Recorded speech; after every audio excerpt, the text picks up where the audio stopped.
What? Is this a...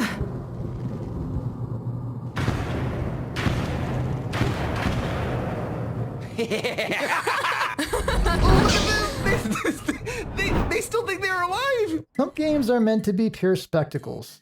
They're technology-pushing titles that push the boundaries of graphical fidelity, and of course everyone remembers Crysis for doing that back when. Night School Studios titles, now a division of Netflix Games, have set out to do something a little bit more subtle, but no less impressive with their approach to games, with their hook being the game dialogue itself, establishing it as organic, casual, and flowing conversations, and have everything else revolve and add to that.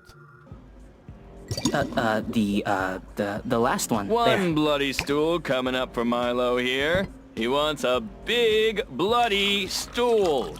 But first, let's get this out of the way. Afterparty is probably not going to be for everyone. There are no kill streaks or leaderboards to be found, and instead your goals are going to be the conversations and the hilarious punchlines they provide. Where's the booze? This party has everything! Awesome, they have a ceiling in here. Take it from me, Milo. The best way to combat your personal demons is just to drink until you can't remember your ex-husband's foot hair. It's a slower-paced, mostly linear adventure, in some ways a throwback to earlier PC gaming point-and-click adventures, but infused with a modern, wonderful art style, and of course, that stellar conversation system. The story we have in Afterparty revolves around the recent college graduates and lifelong friends, Milo and Lola. Lifelong might be a poor choice of words though, since they also happen to be dead now, as newly established residents of Hell. There's a god and we're dead. We're dead and there are demon janitors. It seems their college partying, not their book smarts, are the only thing that can actually get them out of their current predicament, being that if you want to find yourself a way out of hell, the only way, then you've got to literally out-party and drink Satan himself under the table. The dialogue engine, and of course the writing itself, pushes itself to come off as natural and effortless, with it flowing and often going unprompted as Milo and Lola continue along their journey. Hey kids. Hey, you wanna buy rug? Listen, I got dodecahedrons, punch bowls, the toilet covers with St. Michael's face on them. Sorry, maybe we'll come back later. Yeah, they all say that. You'll commonly get 2 to 3 dialogue options appearing above your character that allows you to choose what conversation route you would like to take, with timing and conversation flowing smoothly from there on out. The system is natural, organic, and sincerely makes you feel like the characters in front of you are just having an impromptu conversation from moment to moment. And speaking of characters, they are marvelous. Take, for instance, Sister Mary Wormhorn, your own personal demon. How in tarnation are you, man? I'm just so excited to be working with you, with anyone really. It's just, I am so ready for this shit. We're gonna be a team, a real partnership. I want you to know that, oh crap, there's 2 of you? With a design and charm that could be straight out of A Nightmare Before Christmas and plenty of personality to match, she quickly becomes the highlight. As with most characters in the game, she may have a job to do, but she also has feelings. Much the same can be said about Sam, the duo's crazy cab driver. So, you're dead. You're in hell. It's bewildering, I know. It's commendable that not even a loading screen goes to conversational waste, as Sam does a wonderful job of filling you in on some of the extra world building, insight, and hilarious commentary on Milo and Lola's adventures. A course that connects all the little islands of hell, and provides fairy women like me a job. It used to cost money, but then someone upstairs finally realized we don't really have an economy down here. Satan himself is also a high point and multifaceted personality, but we're not going to spoil him too much for you here, but just know that once you meet him, it's going to be a nice payoff. As far as visuals, Afterparty can't really be considered cutting edge, but that statement carries about as much weight as trying to say that Nightmare Before Christmas isn't as pretty as Avatar. It's really comparing apples to oranges.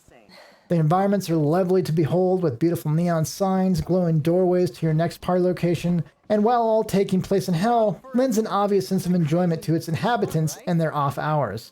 Landscapes and buildings will be beautifully lit and stylistically rendered, giving maximum charm and story to the nightlife of hell. While it's somewhere you might necessarily want to reside permanently, it definitely comes across as a place you would enjoy visiting. The camera work is also particularly noteworthy and effective, at times giving you epic, sweeping shots flowing both in and out as it follows our main characters on their journey. Night School Studios really made some solid, smart choices in where to budget their time and energy, We never really get close enough to see lip-synced animations, but we really never need to. Instead, we see empty, colored dialogue bubbles above whoever's speaking. It provides an effective flow and works perfectly into the strengths of Night Studios' creations. The voice acting is also rock solid. Only kings and presidents and the handsome people who are extremely lucky know what that's like. There's really never a moment where you would even start to feel the voice acting was off or not fitting the character. And all the way from the protagonist all the way up to Satan himself, everyone feels on point and in top form. Thank you. Thank you. Thank you. Alphalos, you're still flat. While the game is mostly a linear experience, it definitely becomes one of its strengths. You can hop around a bit, but you're never going to have complete freedom in how you want to tackle a solution. But being primarily a story-driven game, it not only makes sense, but it's probably essential, especially in the way that all the dialogue naturally feels to play itself out on screen. This is not to say there aren't any options to be made.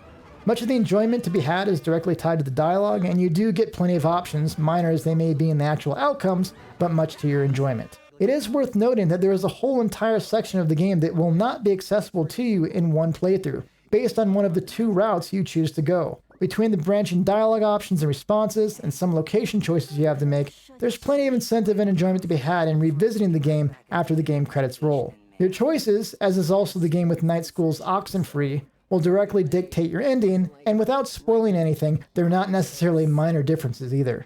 Having played Oxenfree before Afterparty, it is up to debate which one is the better game. Oxenfree had some extremely interesting ideas and its execution was very solid, but seeing such a creative and fun depiction of hell and its denizens is really a treat to behold and really entertaining to experience. Along with only one or two games over all these years, I can definitely picture myself revisiting this title each October for the foreseeable future, if for nothing else than to visit and catch up with some fun friends as they party their way through the lands of hell. It's a trip worth taking and a ride to sit back and enjoy.